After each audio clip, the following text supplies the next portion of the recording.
Le projet, c'est pour montrer comment Molenbeek et Anderlecht ont évolué. Donc d'abord, on a été à la fonderie seule, que nous avec notre classe. On s'est basé sur notre commune à nous, qui est Molenbeek, et notre quartier. Dans la fonderie, on avait vu des images de bâtiments qui étaient aux alentours de la fonderie. On avait fait des groupes, et avec ces groupes, on devait aller voir les bâtiments, les places où c'était. Est-ce que ça avait changé? Si c'était par exemple une bibliothèque, est-ce que c'est transformé en supermarché ou elle est encore... Elle s'est transformée en école. Puis on faisait des sorties pour découvrir. Voilà, aux alentours de la fonderie, exactement, Canal, etc. On a fait une rencontre avec des deuxièmes d'une autre commune. D'Anderlecht, toujours à la fonderie. On a fait des activités, etc.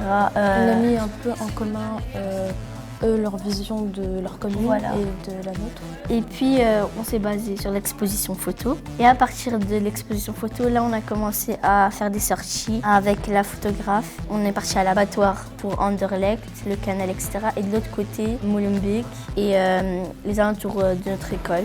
Et on a fait un petit débat la semaine passée pour résumer tout ce qu'on a fait pendant le projet. Le débat avec l'autre classe, c'était bien parce qu'on a pu avoir leur point de vue sur leur commune et tout. On a pu aussi apprendre quelque chose sur eux.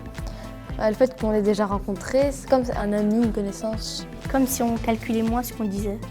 Le souvenir qui va toujours rester en moi, ce sera le jour où on a fait les photos. On a pu découvrir la ville d'Anderlecht.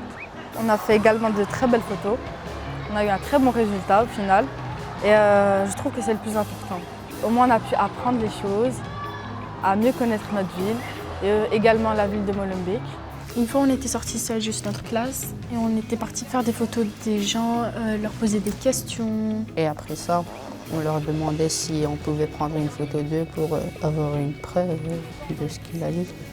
Je m'intéressais déjà à la photo, et ce qui m'a surpris dans les photos, c'est qu'on peut voir le monde différemment, avec nos propres imaginations. Imaginons, je passe dans un endroit tous les jours. Je passe et je fais pas attention. Alors que là, on a pu prendre des photos de choses plus près. Et depuis que j'ai pris des photos de l'abattoir, je regarde l'abattoir d'une autre vision. Parce que je voyais que l'intérieur avec le marché, etc. Mais quand on regarde, c'est beau en fait. C'est une architecture magnifique, ça date d'avant, donc c'est original.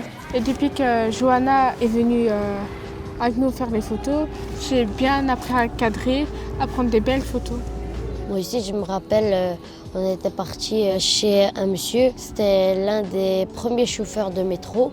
Et il nous a expliqué ce qu'il faisait dans son travail, comment c'était, les endroits, les rendez-vous. Et c'était vraiment chouette, c'était intéressant. Quand on a dans l'exposé dans notre classe, sur le couloir, il y avait une photo avec l'abattoir et le grand taureau. C'était un peu rigolo parce qu'il y avait un oiseau qui passait à côté de sa bouche. Et on dirait qu'il voulait la manger. Il y avait vraiment une expression qui sortait de cette photo. C'était vraiment c'était beau. Il y a une photo que c'est un garçon de notre classe qui a fait, que j'ai vraiment bien aimé. C'était une madame africaine qui marchait et derrière on voyait plein de poubelles et de bois par terre. Et je voulais dire que ça représentait bien le quartier en lui-même. Pour moi, une belle photo, c'est une photo qui fait ressentir des émotions et des expressions à travers la photo. Ouais. Normalement, quand tu viens dans un quartier, il y en a, ils trouvent ça pas très beau parce qu'ils disent qu'il n'y a que des dealers, par exemple. Mais c'est pas vrai parce que j'ai déjà entendu dans les médias, ils insultent Molenbeek et je trouve ça pas normal. Dans tous les pays, on insulte des parties du monde, mais s'ils ne regardent pas vraiment la beauté, alors ils peuvent pas juger. C'est comme le cours, mais c'est juste qu'au lieu d'être assis sur une chaise, on explore un peu, on marche, on découvre. Oui, parce que c'est vrai que c'est toujours mieux d'apprendre à l'extérieur que rester assis sur une chaise 8 heures. C'est aussi plus chouette. Comme on fait des rencontres, on travaille, on a plus de culture, on connaît mieux notre commune. Donc c'est un avantage aussi pour le cours d'histoire géo. Donc c'est parfait. Et c'est aussi une autre façon de travailler. On voit les choses plus grandes. Si on travaillait en classe ou quelque chose comme ça, on regarde des feuilles. Mais là, c'est vraiment plus différent. On voit vraiment les choses en grand et on sait de quoi le sujet et de quoi on va parler. Déjà, on a eu plein de compliments, que c'était super beau et tout ça. Il y a beaucoup de profs qui ont été accrochés par ce travail. Il y a beaucoup de profs qui nous félicitent. Et que ça fait toujours plaisir de recevoir des compliments de la part de quelqu'un qu'on ne connaît pas. On est content de ça. On se dit que c'est pas pour rien qu'on a fait ça. En plus, il y avait des autres classes qui venaient visiter. Par exemple, hier, il y avait une classe de socio-économie. En deuxième, elle est venue visiter et le prof il nous a même félicité pour le travail qu'on a fait. Il a dit que c'était bien. Les élèves dans notre classe étaient vraiment fiers, parce que quand on voyait que tous les profs et les élèves étaient intéressés, on était fiers.